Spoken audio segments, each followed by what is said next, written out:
Hello guys, welcome to this channel. तो आज मैं एक्सप्लेन करने वाली हूँ फितूर मूवी को। इस मूवी की शुरुआत में हमें एक नूर नाम के लड़के को दिखाया जाता है जो कि अपनी दीदी और जीजू के साथ कश्मीर में रहता था।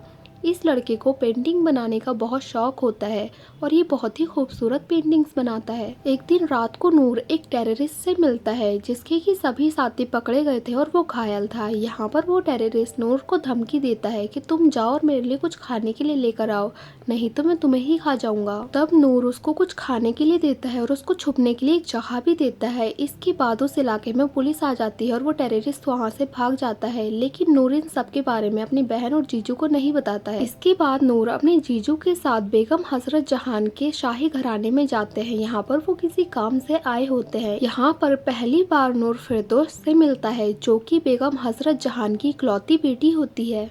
नूर को फिरदौस पहली बार में ही बहुत पसंद आ गई थी, इसीलिए वो उससे दोस्ती करना चाहता था। यहाँ पर फिरदौस भी नूर को अच्छा मानती थी, इसीलिए वो अपनी मम्मी से उसको मिलवाती है। इसके बाद बेगम नूर को अपने वहाँ नौकरी पर रख लेती है। इसके बाद से ही ये दोनों एक साथ टाइम बिताना स्टार्ट कर देते हैं। ये दोनों साथ में खेलते हैं और घूमते हैं और ये दोनों बहुत ही अच्छे दोस्त बन जाते हैं। इसके बाद फिरदौस नूर को अपनी बर्थडे पार्टी में इनवाइट करती है, लेकिन उसकी बहन के बम ब्लास्ट में गुजर जाने की वजह से वो उसकी बर्थडे पार्टी में नहीं जा पाता। इसके बाद नूर को पता चलता है कि बेगम ने फिरदौस को लंदन भेज दिया है पढ़ने के लिए। अब बेगम नूर से कहती है कि तुम्हारी और फिरदौस की कोई भी बराबरी नहीं है और उससे पहले तुम्हें फिरदौस के काबिल बनना पड़ेगा।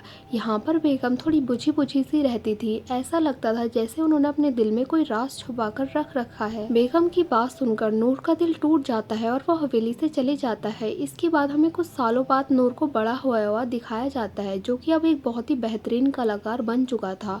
यहाँ पर उसका फिरदौस से कभी भी कोई कांटेक्ट नहीं हुआ था और नूर ने फिरदौस की याद में बहुत सारे आर्ट वर्क बनाए थे। इसके बाद एक दिन बेगम नूर से मिलने के लिए आती है और वो उसका काम देखकर बेहद खुश होती है। यहाँ पर वो एक आर्ट वर्क खरीद लेती है और नूर से कहती है कि आज से तुम्हारी एक नई जिंदगी शुरू होने जा रही है। और इसके बाद नूर को एक आर्ट स्कॉलरशिप मिलता है, लेकिन उसके लिए उसको दिल्ली जाकर काम करना होगा और नूर दिल्ली चला आता है। दिल्ली आकर नूर एक दोस्त भी बनाता है जिसका नाम आरिफ होता है। यहाँ पर काम करते टाइम नूर फिरदौस से भी मिलता है और फिरदौस से मिलने के बाद उसको अपनी बचपन की बातें याद आने लगती है। फिरदौस नूर से बहुत अच्छे से बात करती है और उसे साफ साफ ये भी कह देती है कि हमारे बीच में अब कुछ नहीं हो सकता, क्योंकि उसका एक बॉयफ्रेंड होता है और उसका नाम बिलाल होता है और उन दोनों की जल्द ही शादी भी होने वाली होती है। और इसके बाद नूर धीरे धीरे अपने काम के जरिए कामयाब होने लगता है, लेकिन वो अभी भी फिरदौस से प्यार करता था। लेकिन ना चाहते हुए भी फिरदौस उसके करीब आने लग जाती है, लेकिन बेगम बार बार कॉल करके फिरदौस को नूर से दूर रहने के लिए कहती है और बेगम के कहने के बाद फिरदौस एक चिट्ठी लिखकर नूर से दूर कश्मीर चली आती है वापस। नूर को समझ नहीं आता कि फिरदौस ने ऐसा क्यों किया, तो वो उससे मिलने के लिए वापस कश्मीर चले आता है। जब वो बेगम की हवेली में आता है तो यहाँ पर वो देखता है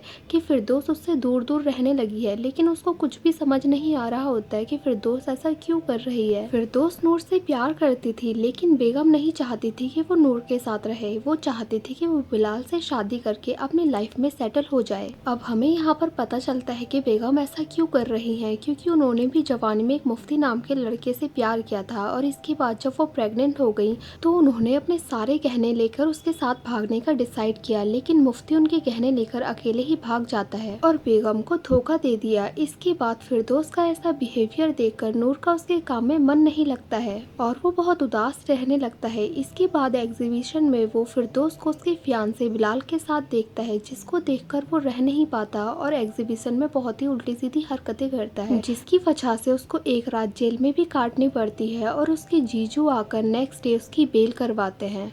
अब नूर को रियलाइज होता है कि उसने कितनी बड़ी गलती की है, जिसके बाद वो अपने काम पर फोकस करना चाहता है और उसको एक मौका भी मिलता है खुद को साबित करने का। और इसके बाद वो एक आर्ट शो में लंदन जाता है अपने दोस्त आरिफ के साथ और यहाँ पर उसके आर्ट वर्क की बहुत ही तारीफ होती है और उससे बेगम भी मिलने के लिए आती है यहाँ पर। अब इसके बाद नूर को पता चलता है कि उसको स्कॉलरशिप मिलने के पीछे एक मुआसम नाम के आदमी का हाथ होता है और ये कोई और नहीं बल्कि वही टेररिस्ट होता है जिसकी नूर ने बचपन में में हेल्प की थी, जो कि अब बहुत ही बड़ा बिजनेसमैन बन चुका था और उसने ही नूर को ये स्कॉलरशिप मिलने के लिए हेल्प की थी। अब ये सुनकर नूर टूट जाता है क्योंकि उसको लगता था कि इसके पीछे बेगम का हाथ है, क्योंकि उन्होंने ही बचपन में नूर से बोला था कि तुम्हें यहाँ पर फिरदौस के काबिल बनना पड़ेगा। और नूर को समझ नहीं आता कि बेगम बचपन से ही उसकी फीलिंग्स के साथ खेल रही है। और नूर गुस्से में बेगम से मिलने के लिए जाता है और उससे पूछता है कि वो उसके साथ ऐसा क्यों कर रही है। बेगम नूर को गुस्से में देखकर बहुत ही खुशी महसूस करती है, क्योंकि शायद कहीं न कहीं बेगम को नूर के अंदर मुफ्ती नजर आता था और उसको दुख पहुंचाकर उनको एक अलग ही खुशी महसूस होती थी। अब नूर वापस आकर आर्ट गैलरी जाता है और वहाँ पर अपने आर्ट वर्क को पूरी तरह से जला देता है। अब हमें फ्लैशबैक में दिखाया जाता है कि जब बेगम घर वापस आती है तो गुस्से में उनके फादर उनके ऊपर हाथ उठाते हैं, जिसकी वजह से वो अपना बच्चा खो देती है और उन्होंने फिरदौस को गोद लिया था। अब प्रेजेंट में हमें दिखाते हैं कि बेगम की हालत बहुत ही खराब हो जाती है और वो अपने आपे से बाहर आकर खुद की जान ले लेती है। अब जब फ्यूनरल के बाद फिरदौस को बेगम का वो लॉकेट मिलता है जिसको वो हमेशा पहने रखती थी, तो उसमें उसको बेगम और मुफ्ती की फोटो मिलती है। यहाँ पर उसको रियलाइज होता है कि बेगम कभी मुफ्ती को भुला ही नहीं पाई थी और उसको यहाँ पर ये भी रियलाइज होता है कि वो भी कभी अपना प्यार नूर के लिए भुला नहीं पाएगी और वो उस लॉकेट को बेगम की कब्र के पास रखकर हमेशा के लिए नूर के पास चले जाती है और ये मूवी यहीं पर एंड हो जाती है। सो गाइस, अगर आपको ये मूवी अच्छी लगी हो तो लाइक करें, शेयर करें और कमेंट करें और सब्सक्राइब करें इस चैनल को ऐसी ही मज़ेदार वीडियोस देखने के लिए। Thank you for watching.